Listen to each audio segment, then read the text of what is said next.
Ce moment tant attendu, mes chers téléspectateurs, est arrivé.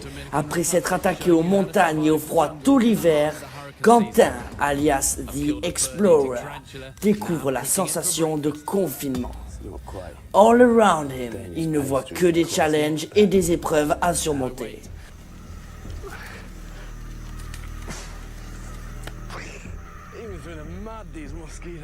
Ne gaspillant aucune goutte d'eau, toute source de protéines sera bonne à prendre. Ou la belle bête! À travers les piqûres d'araignées et les hautes herbes, il fera tout pour vous donner des conseils. On se retrouve donc tout de suite pour un nouvel épisode de Quentin the Explorer versus le confinement.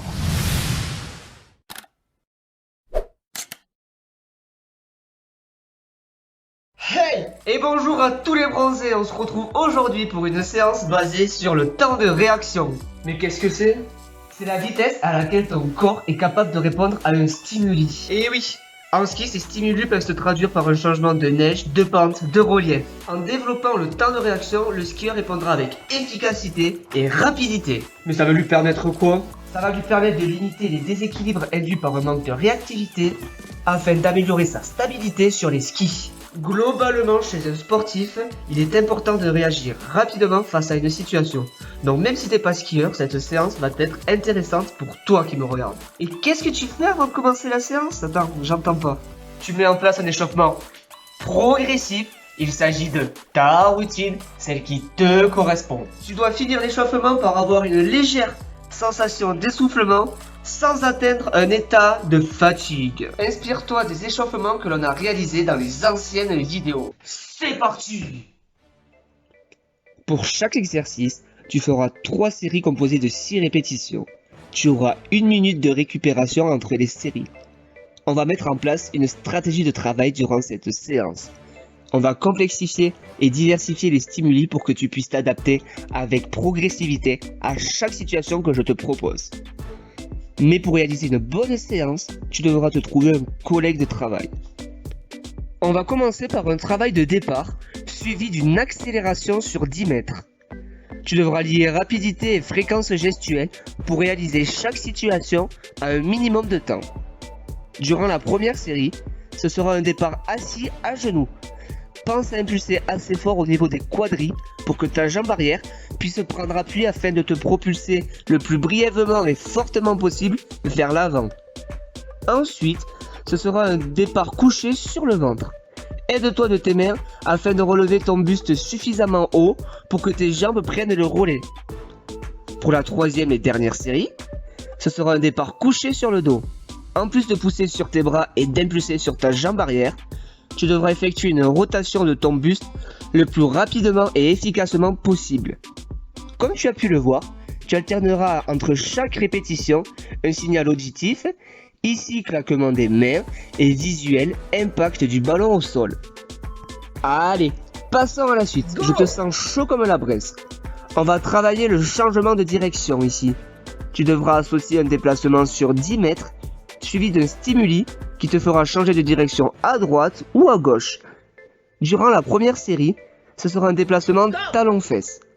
Ta vitesse sera moins importante, ce sera plus simple pour toi de prendre la bonne décision au moment du changement de direction.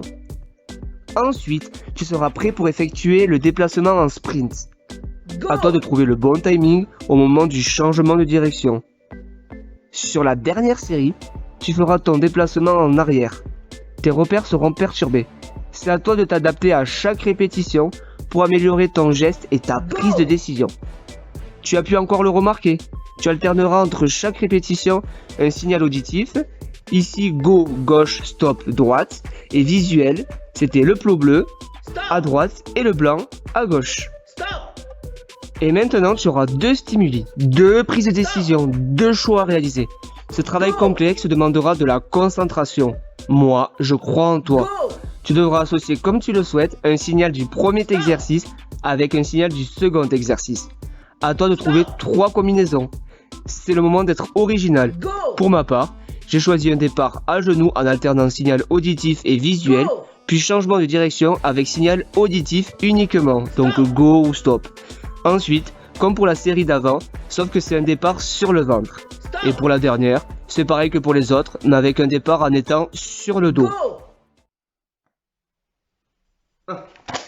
Tu penses peut-être que la différence sera minime en développant cette qualité, mais quand on parle de temps de réaction, des améliorations de quelques centièmes peuvent faire une grande différence mise bout à bout. Allez, moi c'est le moment de te laisser, après l'effort, le réconfort. 3 hours later. J'espère que vous allez bien. On se retrouve aujourd'hui pour travailler une des bases fondamentales du ski, l'équilibre. Grâce notamment à ton système proprioceptif, tu tiens debout, tu marches, tu cours, et tout ça sans tomber. Sauf quand t'as la veille, parce que là... En développant cette faculté, et non pas celle de...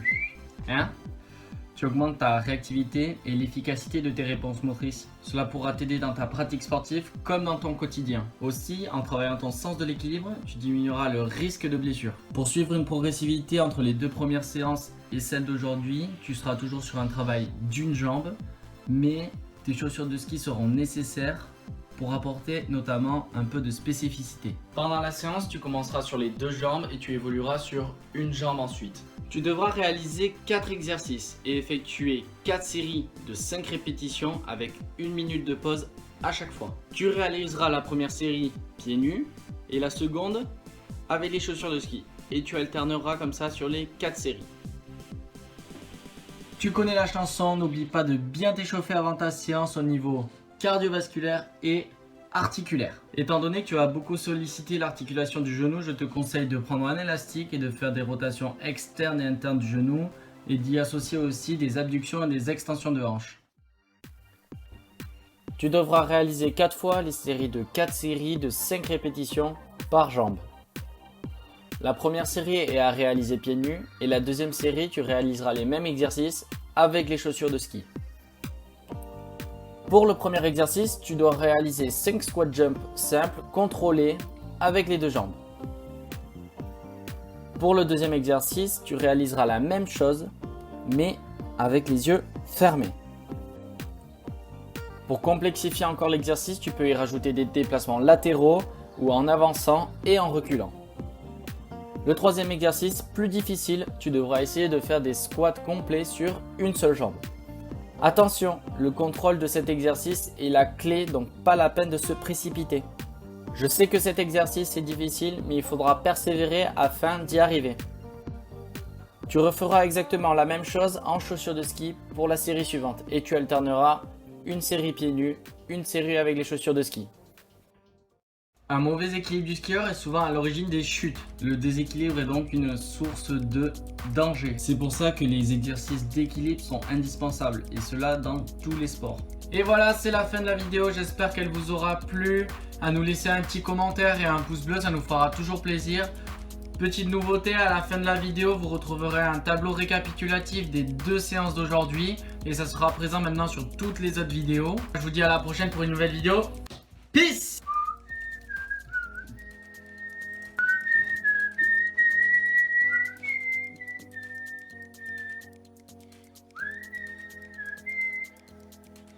Quand te reverrai-je?